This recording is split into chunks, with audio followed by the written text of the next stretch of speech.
आमच्या मोर्चाला परवानगी नाकारली आणि जी सरकारची दडपशाही या संदर्भात आम्ही इथे आज निवेदन द्यायला आलोय। मराठी माणसामध्ये प्रचंड असंतोष आहे या सरकारबद्दल।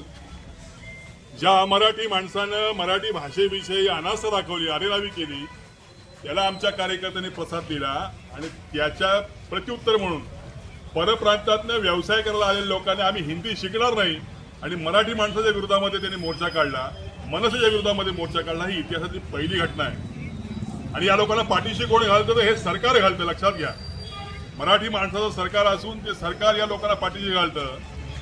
मला वाटतं हे सरकार आता जाण्याची वेळ आलेली आहे आणि म्हणून मनसेने मोर्चा काढण्यात आला होता। मनसेच्या मोर्चाला यांनी परवानगी नाकारली। आज संविधानिक अधिकार आहे आमचा मोर्चा काढणं, निवेदन देणे, पण तेही दडपशाही करण्याचं काम हे लोक करते। हे हिटलरशाही असं म्हणतो तर सरकार आमच्या मोर्चाला घाबरतं। 5 तारखेला मराठी भाषेच्या संदर्भातला महाराष्ट्राने काढण्यात आलेला मोर्चा, या सर्व सरकार घाबरलं आणि जी आर मागे घेतला। आज मीरा भाईंदरच्या मोर्चा संदर्भात सरकार घाबरलं आणि आमच्या मोर्चाला त्यांनी परवानगी नाकारली आणि त्याने त्याच्या कडी म्हणून आमच्या सगळ्या नेत्यांना रात्री 3-3 वाजता घरातनं उचललं।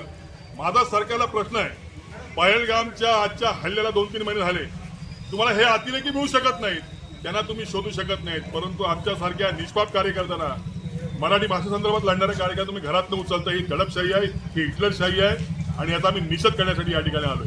मला वाटतं हे सरकार परप्रांतीय धार्जिन आहे। महाराष्ट्र नवनिर्माण सेना अशा कुठल्याही जातीभेदीमध्ये भेदाभेद करत नाही।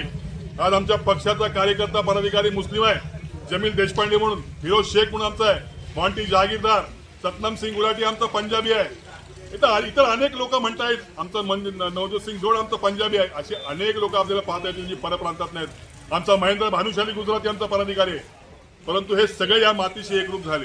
या मातीमध्ये याचे पैसे कमवायचे आणि मराठी माणसाला दादेगिरी करायचे हे आम्ही चालू देणार नाही आणि म्हणून सरकारचा निषेध करण्यासाठी, मराठी माणसाचं सरकार असताना निषेध करण्यासाठी आज मी तहसीलदार निवेदन द्यायला आलोय। अख्ख्या महाराष्ट्रामध्ये मराठी माणसामध्ये असंतोष आहे आणि येणाऱ्या निवडणुकीच्या बाटण्यामध्ये हा असंतोष दिसेल असा मला ठाम विश्वास आहे।